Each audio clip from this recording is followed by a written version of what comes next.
Hello दोस्तों, कैसे हो? आपका स्वागत है त्रिपान स्टडी सेंटर में। आज जो हम करने जा रहे हैं क्लास 10th एनआईएस बोर्ड का जो है साइंस का चैप्टर। ठीक है, ये है साइंस का चैप्टर जो है ऑटम्स एंड मॉलिक्यूल्स। ये चैप्टर नंबर 3 है। ठीक है, एनआईएस बोर्ड के लिए 10th क्लास के लिए। तो इसमें जो है बहुत ऑटम्स एंड मॉलिक्यूल्स के बारे में जानेंगे, यानी परमाणु और अणु के बारे में जानेंगे कि परमाणु क्या होती है और अणु क्या होती है। तो इसके बारे में हम बहुत ही चर्चा करेंगे। साथ में हम डेल्टन की थ्योरी को भी पढ़ेंगे, इन्होंने जो है ऑटम्स को किस तरह विभाजित किया, और भी बहुत कुछ जानेंगे और समझेंगे। लेकिन आपको पता ही होगा कि चैप्टर स्टार्ट करने से पहले एक बात जो मैं हमेशा कहता हूँ, जिसको आपको मानना भी चाहिए, सोचना भी चाहिए और विचार भी करना चाहिए, वो ये है कि जब भी वीडियो देखिए पूरा देखिए, क्योंकि अधूरा जानकारी सदैव खतरनाक होता है।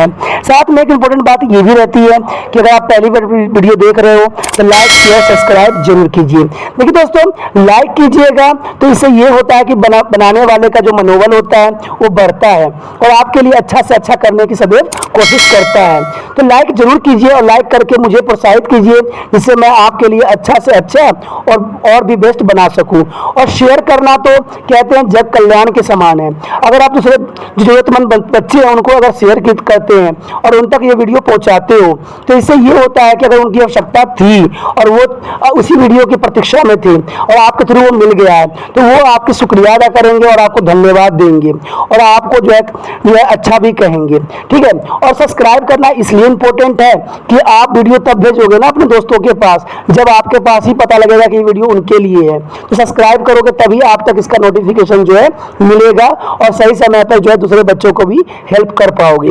दोस्तों, आप सोचते होंगे कि त्रिपान स्टडी सेंटर जो है सिर्फ वो जो है एनआईएस बोर्ड के लिए ही वीडियो बनाता है या सिर्फ एक ही क्लास के लिए वीडियो बनाता है। ऐसा नहीं है दोस्तों, ये जो है कई मायनों में हर जगह जो है हेल्पफुल है, क्योंकि ये जो है 8th class 9th 10th 11th 12th CBSE के सभी चैप्टरों को जो है कवर करता है। प्लस जो है एनआईएस बोर्ड 10th हो या +2 हो सभी सब्जेक्टों को कवर करता है। प्लस जो है ये पंजाब यूनिवर्सिटी के फर्स्ट सेमेस्टर से लेके 6th सेमेस्टर तक 8 सब्जेक्टों को जो है कवर करता है। और जो है बीए जो है बीए के बाद जो है एमए है।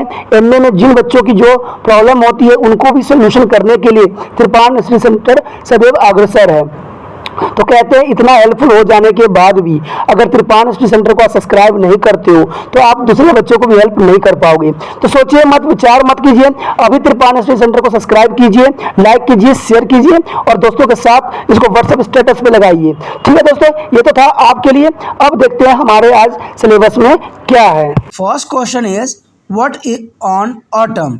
Friend, there is atom as you have just seen in the preview section, that an atom is the smallest particles of element that retains its element a chemical property. An atom one's element is different in a size and mass from atoms of other element. This atom were to the consider invisible by Indian and Greek philosopher in their beginning, and their name of atom, as mentioned earlier, emerged out of the basic philosopher.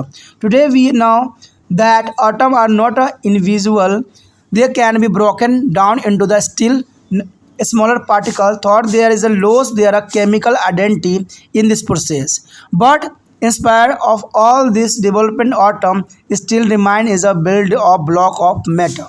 देखिए दोस्तों, यहाँ पर बताया गया है कि जो हमारा अणु होती है, ठीक है, यानी जो हमारा परमाणु होते हैं, ठीक है, तो परमाणु की क्या विशेषता होती है, परमाणु अपने जगह पर क्या विशेषता रखते हैं, तो इन चीज़ों के बारे में बताया गया है। ठीक है, तो इसमें यही बात बताया गया है कि जो एटम्स होते हैं, एटम्स जो है बहुत ही स्मॉल से स्मॉल पार्टिकल्स होते हैं। यह मैंने पहले भी बता चुका हूँ, लेकिन कहते हैं कि इंडियन ग्रीक फिलोसफर जो थे अपने अपने इसमें बातों को लेकर चल रहे थे। कहते हैं कि इनडिविजिबल है, यानी जिसको हम डिवाइड नहीं कर सकते अदर पार्ट्स में, तो उसको हम एटम का यहाँ पर नाम दिया गया है। तो कहते हैं छोटे छोटे एटम मिल के जो है बहुत बड़े पार्टिकल्स बनाते हैं। जैसे आप सिंपल एग्जाम्पल ले सकते हो, अगर एक घर बन रहा है तो घर में देखते हो रेत कितने छोटे छोटे पार्टिकल्स होती हैं और आपस में कैसे बॉन्डिंग करके जो है इतना बड़ा घर का निर्माण कर देता है। तो ये सारे चीज़ें जो होती है बहुत इंपॉर्टेंट रखती है। ठीक है, और ये इन्होंने एटम को जो है साफ शब्दों में इसको क्लैरिटी दिया था कि ये जो है अधिक जो है और डिवाइडेड नहीं किया जा सकता एटम को। तो ये बात आपके लिए बहुत इंपॉर्टेंट रखता है और ये समझ के लिए भी इम्पोर्टेंट होता है। Our next topic is What is the size of atom? Friend, what is the size of the atom? It is an important question. Atoms are very small. They are smaller than anything that we can imagine or compare with. In order to have a feeling of size of an atom, you can consider this example. One teaspoon of water, about 1 ml, contain about 3 times as many atom was ultrasonics. Oceans contain teaspoon of water. As more than millions of atoms when struck would we make a layer breakly is thick and there a sheet of paper. Atom are different element, not only different in a mass proposed to the Dalton, but also they are different in a size. Now question is why should we bother for a size, mass and other property of an atom? The reason is a simple. The every matter we see around us is the made of the atom. In it's a rectangular, circular, spherical. It's a difficult to imagine the real shape and of an atom. But is all particle is a proposed. It is a taken to the sphericals in a size, and that is why we take off. It is a radius. दोस्तों यहाँ पर बताया गया है कि atoms के size क्या होंगे। ये बहुत बड़ा प्रश्न है कि एटम के साइज़ क्या होंगे। देखिए एटम के साइज़ के लिए यहाँ पर डाल्टन ने अपना एक एक्सपेरिमेंट बताया था कि उसने एग्जाम्पल के तौर पे उन्होंने लिया था कि एक जो है चम्मच जो उन्होंने पानी लिया था और उसमें जो है 3 टाइम्स उसने क्या किया था एटॉमिक्स माना था। तो इस वाटर में जो है क्या कह सकते हो आप, कहते हैं यहाँ पर मिलियन जो होंगे एटम्स होंगे, यानी मिलियंस के लाखों करोड़ों में होते हैं, इसमें लेयर होते हैं। और कहते हैं मैंने कहा था ना कि घर एक बनाने के लिए छोटे छोटे जो रेत होते हैं वो मिलके बनाते हैं। सेम ऐसा ही जो होता है कि छोटे छोटे मिल के जो है परमाणु का निर्माण करता है, यानी छोटे छोटे अणु परमाणु जो होते हैं अणु का निर्माण करते हैं। आपने देखा ही होगा कि जैसे घर बनाई जाती है किस प्रकार छोटे छोटे चीज़ों के लेके जो है एटम्स बनाई जाती है, यानी छोटे छोटे एटम्स होते हैं और इससे कितने बड़े जो है साइज़ बन जाती है। सेम ये बात जो है यहाँ पर जो है ये बात प्रदर्शित होती है और ये बात जो है बहुत ही इंपॉर्टेंट होता है। कहते हैं इसके एग्जांपल के तौर पर इन्होंने रेक्टेंगल लिया है, सर्कुलर लिया है, स्फेरिकल लिया है। इन्होंने साइज़ बताया है कि इसका क्या हो सकता है साइज़। तो जनरली जो है स्फेरिकल बताई गई है यहाँ पर, जो स्फेरिकल रेडियस होती है। तो कहते हैं ना इसका कोई साइज़ यहाँ पर डिफाइन करना संभव नहीं है। Since the size is extremely small and invisible to our eyes, we adopt a scale of the nanometers. Is a 1 nanometer is a 10⁻⁹ meter to express in the size. You can have a feeling it is size from the following tables. दोस्तों यहाँ बताया गया है कि अगर हम size फिर भी हम डिफाइंड हमने कोशिश किया है यहाँ पर करने का, इसको जो है हम किसी भी जो विजुअल नहीं हो सकता इसे, फिर भी हमने अडॉप्ट किया है नैनोमीटर का। आपको पता होगा कि 1 नैनोमीटर जो होती है 10⁻⁹ होती है, यानी कितनी छोटी हो सकती है आप इसका कल्पना कर सकते हो। और इसको जो है टेबल में यहाँ पर दिखाने की कोशिश भी किया गया है। There is the chart is a radius and example. The first of all 10⁻⁻ is the atom of hydrogen, 10⁻⁴ is the grain of sand, and 10⁻⁴ is a watermelon, and 0.2 into 10⁻⁴ is the cricket ball. You can compare to each other. You cannot see atom with your naked eyes, but we used modern techniques. We can now produce a magnified image to the surface of element showing the atom. There is a technique is known as the scanning tunneling is the macroscope. दोस्तों यहाँ पर बताया गया है कि आपको कुछ example दिया गया, कुछ त्रिज्याएँ दी गई हैं, जैसे कि नैनोमीटर में दिया गया 10⁻⁻10 दिया है जो कि हाइड्रोजन को रिप्रेजेंट करता है। उसी प्रकार जो है 10⁻⁻4 जो है सैंड को करता है, ठीक है। उसी प्रकार जो है आपको 10⁻⁻1 जो है वाटरमेलन यानी जो है तरबूज की जो है साइज़ की तुलना की गई है। उसी प्रकार जो है 0.2 का 10⁻⁻1 को जो है क्रिकेट बॉल के साथ तुलना की गई है। तो ये सारे जो है एक दूसरे को तुलना करने के लिए आप समझ सकते हो कि जो है एक एटम की कितनी छोटी साइज़ हो सकती है। अब पहले जो समय में जो था इसको देखना संभव नहीं था नेकेड आई से, बट आज के मॉडल टेक्निक के समय में देखना बहुत ही आसान हो गया है। कहते हैं इसका जो अच्छा से अच्छा मैग्नीफाइड यानी अच्छा से जो इमेज हमें मिल सकती है वो मिल सकती है हमारा STM के regarding.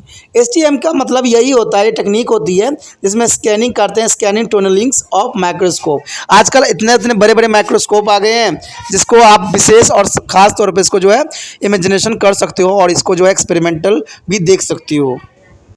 Our next topic is atomic mass. Dalton gave the concept of atomic mass. According to him, atoms of the same element have some atomic masses, but atoms of different elements have a different atomic masses. Since Dalton could not measure to individually atoms, he measured relatives or masses of element required to form a compound. From this is decided relative atomic mass.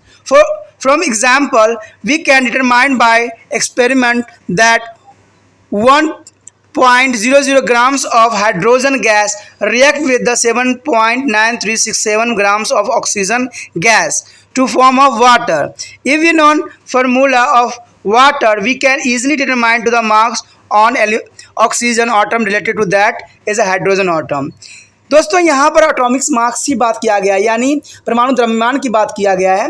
तो यहाँ पर Dalton ने इसके प्रति जो है अपना एक कंसेप्ट जाहिर किया था। उसके अकॉर्डिंग जो है डाल्टन के रिगार्डिंग जो उन्होंने बात कहा था वो ये कहा था कि सभी एलिमेंट जो होंगे atom of the same element, ठीक है, सभी जो होंगे आटम्स के जो एलिमेंट होंगे same and same atomic marks होंगे बट डिफरेंट एलिमेंट होंगे। कहते हैं जब डिफरेंट डिफरेंट एलिमेंट होंगे तो उसके मार्क्स भी डिफरेंट डिफरेंट होंगे। ये तो जनरल सी बात है कि जैसा जो होगा परमाणु होगा, जैसा मतलब एलिमेंट होंगे उसके जो है परमाणु संख्या भी उतनी ही होगी। ये जो आपको पता ही है कि हाइड्रोजन का क्या होता है, हीलियम का क्या होता है, क्लोरीन का क्या होता है, तो सबका अपना अपना एक जो है रिक्वायर्ड मार्क्स होगी। तो ये बात इन्होंने साफ तौर पे कहा भी था, उन्होंने एक्सपेरिमेंट के तौर पे बताया भी था कि अगर हम एक्सपेरिमेंट में हाइड्रोजन गैस को अगर एक लेते हैं और जो रिएक्ट करता है आपको जो है ऑक्सीजन के साथ, तो उसका जो है 7.9367 अप्रोक्सीमेटली रखा जाता है। यानी हम कह सकते हैं कि 1:8 का जो यहाँ है फॉर्मेशन पड़ेगी। तो ये जो होगा फॉर्मुलेटेड होगी, यानी इसको जो आप रिप्रेजेंट करोगे H2O के साथ।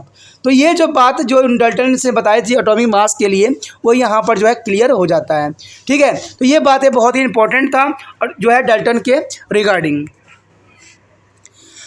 Dalton did not have a way of determining the position of the atom of each element forming water during these days. He assumed that the simplest possibility that atoms of oxygen and hydrogen were equal in the number. From this occupations, it would be follow that oxygen atom would have a mass that was 7.9367 times that of the hydrogen's atom. This in fact was not correct. We now know that is water number of hydrogen's atoms is twice the number of oxygen atom. The formula of water is again to the H2O. Therefore, relative mass of oxygen atoms must be a 2 into 7.9367 यानी equal to 15.873 times, यानी approximately 16 time that hydrogen's atom after the Dalton. Relative to atomic mass of several elements were determined by scientists based on the hydrogen scale. Later on, the hydrogen base scale was replaced by a scale based on the oxygen, as its oxygen was more reactive and formed to large number of compound.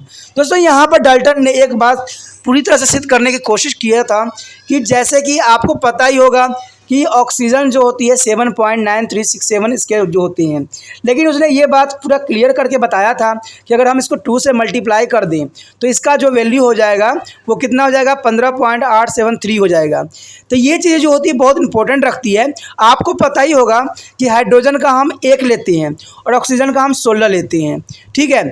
अगर हमारा H2O बनता है तो hydrogen में कितना होगा, परमाणु द्रव्यमान जो होगा 2 होगा और ऑक्सीजन में कितना होगा 16 होगा। अगर दोनों का प्लस कर दीजिएगा तो 18 बनेगा। जब इसको जो है एटॉमिक्स नंबर में जब फिल कीजिएगा तो ये जो होगा बिल्कुल ही बैलेंस हो जाएगा, ठीक है। तो इस प्रकार जो है यहाँ पर डाल्टन ने ये बात पूरी तरह से सिद्ध कर दिया था कि जो इसके ऑक्सीजन होंगे उसको आपको डबल करना पड़ेगा। यहाँ पर हाइड्रोजन को भी डबल कीजिएगा। अगर हाइड्रोजन में 1 है अगर उसको डबल कीजिएगा तो ये 2 में कन्वर्ट हो जाएगा। तो इसके लिए जो है डाल्टन ने एक फार्मूला विकसित किया था हाइड्रोजन बेस स्केल, जो कि बहुत ही इंपॉर्टेंट था और इसको रिप्लेस किया गया था scale base on the oxygen is oxygen के साथ, जो कि काफ़ी हद तक जो है सही भी सिद्ध हुआ था। In 1961, the carbon 12 or 12-6C atomic mass scale was adopted. This scale depends on the measurement of atomic mass by a instrumental called Mach spectrometer. Mach spectrometer is invented earlier in 12th centuries, allow us to determine atomic masses. दोस्तों यहाँ पर जो है atomic mass के जो scale adopt किया गया था, जो कि 19वीं शताब्दी में यानी 20वीं शताब्दी में की गई थी, जो कि काफ़ी इंपॉर्टेंट था। यानी 1961 में इसको जो है विकसित किया गया था, जहाँ कार्बन 12 यानी कार्बन के जो 12 होते हैं उसको 12/6 के साथ आइसोटॉपिक्स बनाई गई थी। तो ये चीज़ें जो थी इंस्ट्रूमेंटल जो है, और इसके लिए जो है मार्क्स स्पेक्ट्रोमीटर का यूज़ किया गया था, जो कि बहुत ही इंपॉर्टेंट और विशेष थी एटॉमिक मार्क्स के लिए। The masses of an atom are obtained by the comparisons with the carbon 12 atomic mass scale. In fact, carbon 12 isotope is closest to the standard and related to the assigned marks of exactly 12 atomic mass unit. One atomic mass unit, therefore, is equal to exactly 1/12 of mass of carbon. Carbon 12 atoms. Atomic mass unit is a noun. A day is written to the unified mass unit and the denoted by the letter of U. The relative atomic mass of an element expresses atomic mass unit is called its atomic weight. Now a day we are using to atomic mass is place of atomic weight. दोस्तों यहाँ पर साफ शब्दों में बताया गया है कि सी कार्बन एटॉमिक मास जो थी उसको एक स्केल विकसित किया गया था। इसके लिए आइसोटॉप यूज़ की गई थी। ठीक है, आइसोटॉप जो होती है बहुत इंपॉर्टेंट होती है और उसको लिए स्टैंडर्ड बेस बनाई गई थी। कहते हैं कि इसका 12 एटॉमिक मास यूनिट के रूप में इसको परिभाषित किया गया था, जिसका हमने नाम दिया था एटॉमिक मास यूनिट यानी AMU। ठीक है, कभी भी हमें जब लिखना होता है तो AMU जो है रिप्रेजेंट करना अत्यंत आवश्यक माना जाता है। ठीक है, लेकिन 12th of marks of carbon जो बनाई गई थी, इसको जो MU बनाया गया था, उसको जो लेटर हमने सिंपल भाषा में उसको U के रूप में इसको रिप्रेजेंट किया गया था। यहाँ पर कहते हैं रिलेटिव एटॉमिक मास जो था एलिमेंट करता एक्सप्रेस करता था एटॉमिक मास की यूनिट के साथ, इसलिए इसको कहा गया एटॉमिक वेट के नाम दिया गया और atomic weight place to the weight के साथ किया गया। तो ये सब चीज़ें थी बहुत इंपॉर्टेंट था सी कार्बन 12 एटॉमिक्स के लिए। Further you have seen that is Dalton proposed that the masses of all atoms in an element are equal, but later on it was found that all atoms is naturally occurring elements are not of the same mass. We shall study about such atom in the following section. The atomic mass that we are generally use in our reaction is the chemical calculation are average atomic masses, which depend upon to relative abundance of isotope of element. दोस्तों यहाँ पर isotope के बारे में बताया गया था। ठीक है, कि इसने साफ तौर पे इन्होंने डाल्टन ने प्रपोज किया था इस चीज़ों के लिए कि वो इक्वल होती हैं। ठीक है, लेकिन इसमें बताया गया था कि ये एलिमेंट जो होती है वो सेम मार्क्स नहीं रहती है। तो इस बेस पे जो है इन्होंने इसको अलग डिफाइन करने की कोशिश किया था। तो आइसोटॉप की जो है इन्होंने एवरेज एटॉमिक मासेस निकालने की कोशिश किया था, जो कि बहुत ही इम्पोर्टेंट थी। Next topic is our isotopes and atomic mass. Friend, what is an isotope and what are used to isotope in our daily life?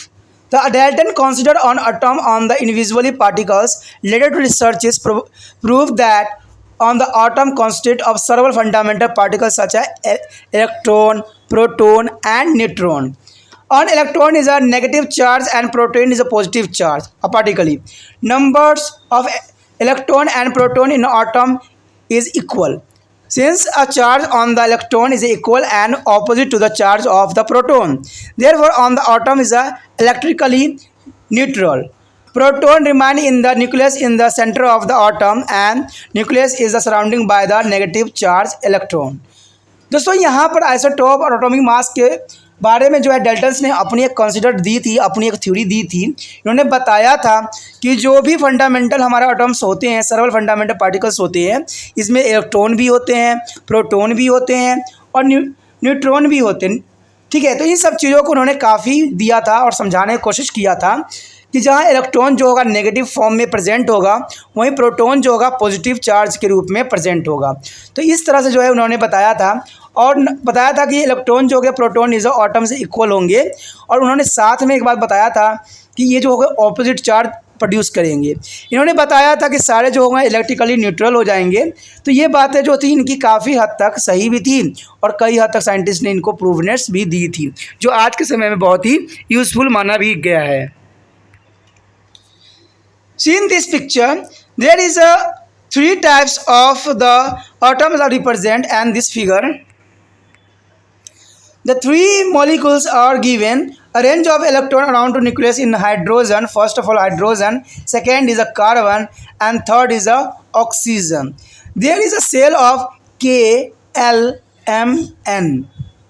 Friend, there is a cell's name is KLMN. The first cell is only 2 electrons, and second is 8 electron, and third is 18 electron. There is a represent of orbital on their electron. The numbers of arranging electron around to the nucleus is first of all is hydrogen and carbon oxygen atom. दोस्तों यहाँ बताया गया है हमारा जो formula इसका बनेगा 2n का स्क्वायर बनेगा। अगर आप n के स्थान पे कोई भी नंबर सोच लीजिए, कुछ भी रख दीजिए, 1 2 3 कुछ भी रखिएगा, तो उसी बेस पे जो है इसकी कैलकुलेशन होगी। तो ये चीज़ें बहुत ही इंपॉर्टेंट बन जाती है आपके लिए, ठीक है। अगर मान लीजिए यहाँ पर अगर रख लेते हैं 3, तो 3 का जो होता है स्क्वायर हो जाता है, तो कितना हो जाएगा 9, और 9 2 ज़ा 18। तो मैंने कहा था ना आपको कि पहले में 2 होगा, दूसरे में, ठीक है, दूसरे में 8 होगा, उसका 18 और 32।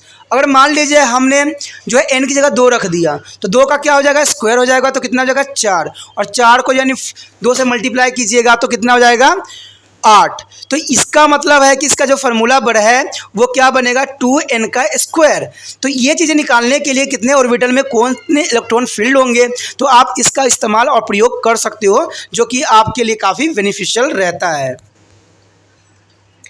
The number of proton in the nucleus is called to atomic number. Friend, what is the atomic number? The number of proton in the nucleus is called atomic number, denoted by Z.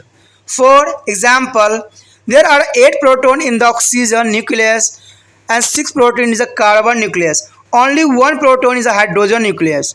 Therefore, atomic number of oxygen, carbon and hydrogen are 8, 6 and 1 respectively. There are also neutral.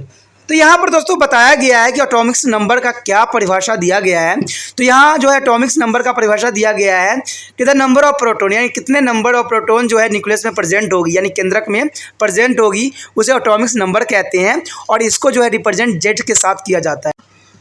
इसमें यही बात बताई गई है कि यहाँ पर जो होगा 8 प्रोटॉन जो होगा ऑक्सीजन की होगी जो न्यूक्लियस में प्रेजेंट होगा, और 6 प्रोटॉन जो होगा कार्बन का होगा जो न्यूक्लियस में प्रेजेंट यानी केंद्रक में प्रेजेंट होगा, और 1 जो होगा हाइड्रोजन का जो होगा वो प्रेजेंट होगा केंद्रक में। इसी तरह से जो है इसका देखा जाए तो ऑक्सीजन और कार्बन और हाइड्रोजन का जो होगा 8, 6 1 के रूप में रिप्रेजेंट करेगा, जो कि इसको न्यूट्रल रिप्रेजेंट करने के लिए काफ़ी होता है। The neutral particle is a nucleus and there is called to the neutron. Mass of proton of a neutron is near the same. The total mass of nucleus is equal to mass of proton plus mass of neutron. The total number of proton and neutrons is called to the Mach number. By the conventions, atomic number is written at the bottom of the left corner of the symbol of the atoms of a particular element, as a Mach number is written of the top left corner. For example, symbol is a 12. 6 is indicate that there is a total of 12 particles of nucleons, and in the nucleus is a carbon atom 6 of which are the proton. This must be a 12 minus 6 is equal to 6 neutron. Similarly, 16 upon 8 is indicate the 8 proton, and 16 nucleus is a 8 proton plus 8 neutron. यहाँ पर दोस्तों बताया गया है साफ शब्दों में कि जो न्यूट्रल करता है उन चीज़ों को जो न्यूक्लियस में प्रेजेंट होती है उसे न्यूट्रॉन कहते हैं। यहाँ पर जो है बताया गया है कि जो कुल जो होगी मार्क्स जो न्यूक्लियस में प्रेजेंट होगी वो किसके बराबर होगी, टोटल द्रव्यमान जो है प्रोटॉन का और टोटल जो है न्यूट्रॉन का क्या द्रव्यमान है उसका, दोनों को जो प्लस कीजिएगा तब जाके आएगा। यहाँ पर जो है एक डेफिनेशन हमारे समक्ष ये भी आता है कि मार्क्स नंबर किसे कहते हैं। तो total number of proton on neutron it's called to the mass number, यानी न्यूट्रॉन में जो होगी प्रेजेंट जितने भी होंगे टोटल उसको हम मार्क्स नंबर कहेंगे।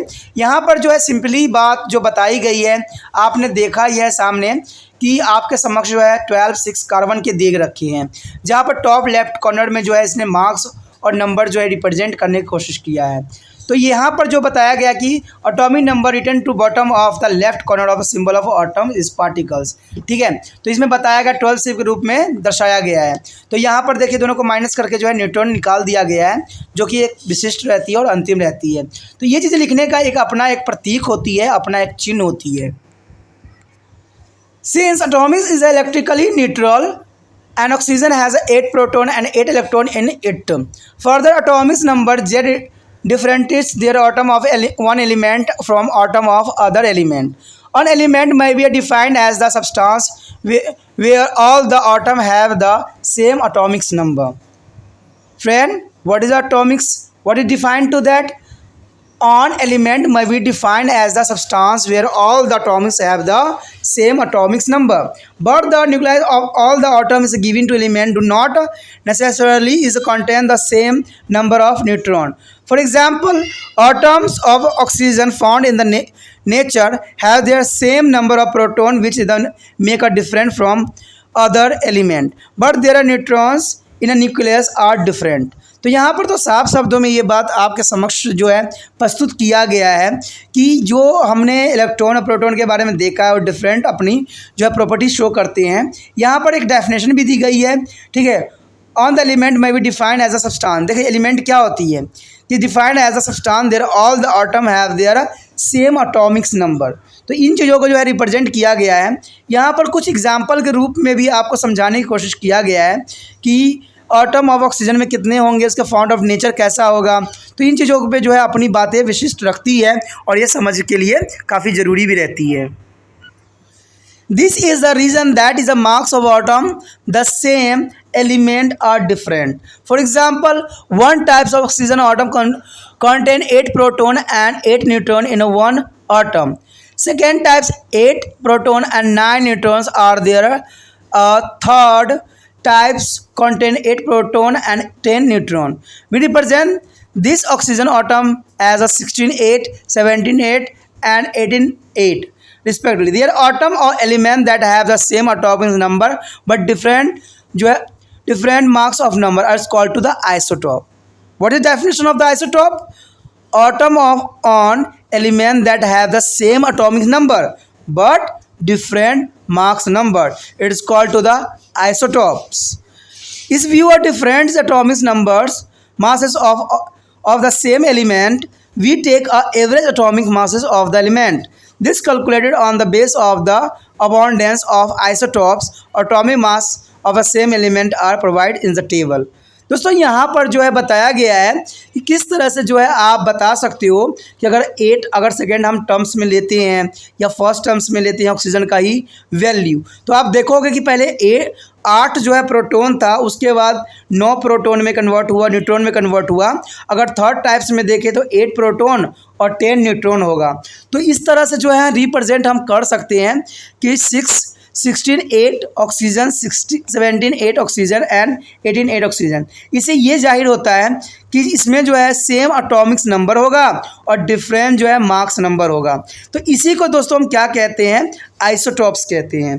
तो आइसोटॉप्स के लिए आपको कन्फ्यूजन नहीं होना चाहिए। डेफिनेशन याद रखना कि जिसका सेम एटॉमिक नंबर होता है और डिफरेंस जो है डिफरेंस नंबर होता है, ठीक है। मार्क्स जो होगा डिफरेंस होगा और एटॉमिक नंबर सेम होगा।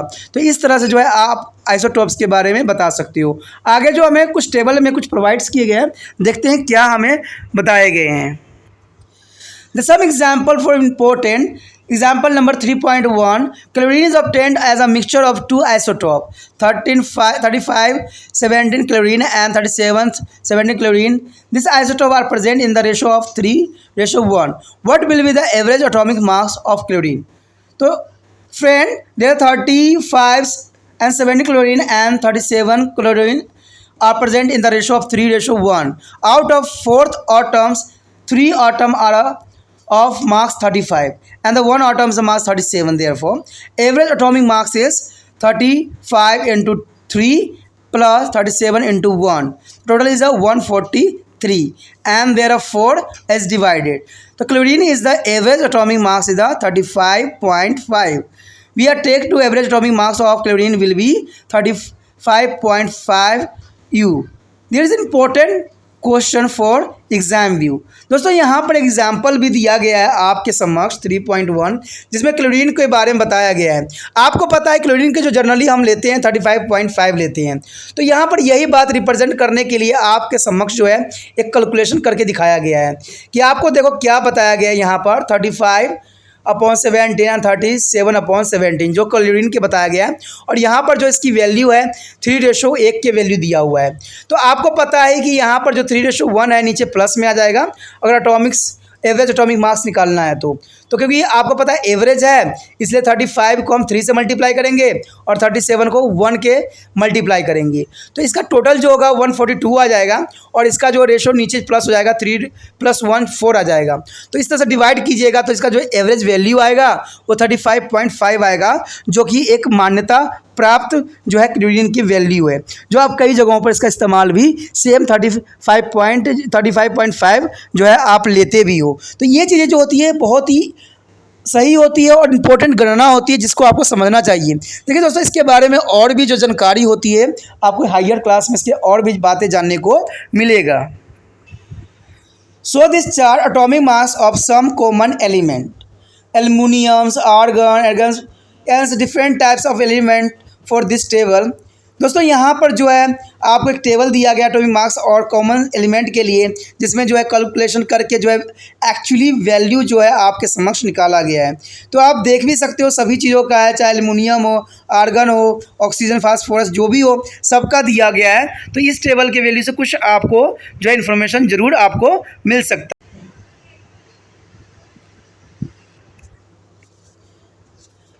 Atomic mass or average atom mass cover up to second decimal place. In a practice, we use redundant figures and radioactives. आगे का टॉपिक जो रह गया है दोस्तों हम अगले पार्ट में करेंगे, अगले भाग में करेंगे। तो आप इस तरह बने रहिए त्रिपाण स्टडी सेंटर के साथ और अपने दोस्तों के साथ भी शेयर कीजिए। इसी के साथ जो है दोस्तों हमारा टॉपिक आज खत्म हो रहा है, ठीक है। अगर आपको अच्छा लगा तो लाइक शेयर सब्सक्राइब जरूर कीजिए। अगर पहली बार अगर आप वीडियो देख रहे हो, पहली बार मेरे चैनल पे आए हो, सब्सक्राइब करना आपका फर्ज बन जाता है। सब्सक्राइब करने से ये होगा कि जो भी मैं आप क्लास के रिगार्डिंग कोई भी वीडियो डालूंगा उसका नोटिफिकेशन जो है समय समय पर आपको प्राप्त होता रहेगा। अगर सब्सक्राइब नहीं कीजिएगा, अगर आप दोबारा से त्रिपाण स्टडी सेंटर पर आने की कोशिश कीजिएगा तो वहां पर आप त्रिपाण लिखिएगा तो जो है वो त्रिपस कर देगा, ठीक है। जो आप गूगल पर सर्च करोगे त्रिपस कर देगा, जिससे वजह से आप जो है मेरी वीडियो का जो है फायदा नहीं उठा पाओगे। तो सोचिए मत, विचार मत कीजिए, सब्सक्राइब कीजिए। आप सोचते होइएगा कि मेरे जो एग्जाम खत्म हो जाने की मेरा क्या जरूरत है त्रिपाण स्टडी सेंटर से, ठीक है, तो इसलिए सब्सक्राइब नहीं करने का सोचिएगा। लेकिन दोस्तों ऐसा नहीं है, त्रिपाण स्टडी सेंटर जो है बहुत हेल्पफुल है। क्यों? क्योंकि ये जो है आपके 8th class 9th 10th 11th 12th जो आर्ट्स के सब्जेक्ट को कवर करता ही है, प्लस जो है ये NIC बोर्ड के जो है 10th +2 को भी कवर करता है। साथ में BA जो है फर्स्ट ईयर से लेकर 6 सेमेस्टर तक बच्चों के लिए ये अग्रसर रहेगा आर्ट्स सब्जेक्ट में। तो सोचिए नहीं, विचार नहीं कीजिए, काफी जो है त्रिपाण स्टडी सेंटर का फायदा ही फायदा है, ठीक है। अगर आप मुझे प्रोत्साहित करोगे तो आपके लिए मैं तरह तरह के वीडियो बनाऊंगा जो आपको फायदा पहुंचाएगा। एग्जाम के तौर पे मैं आपको जो है पेपर भी आपको सोल्यूशन करके दिखाऊंगा जो आपके लिए फायदेमंद रहेगा।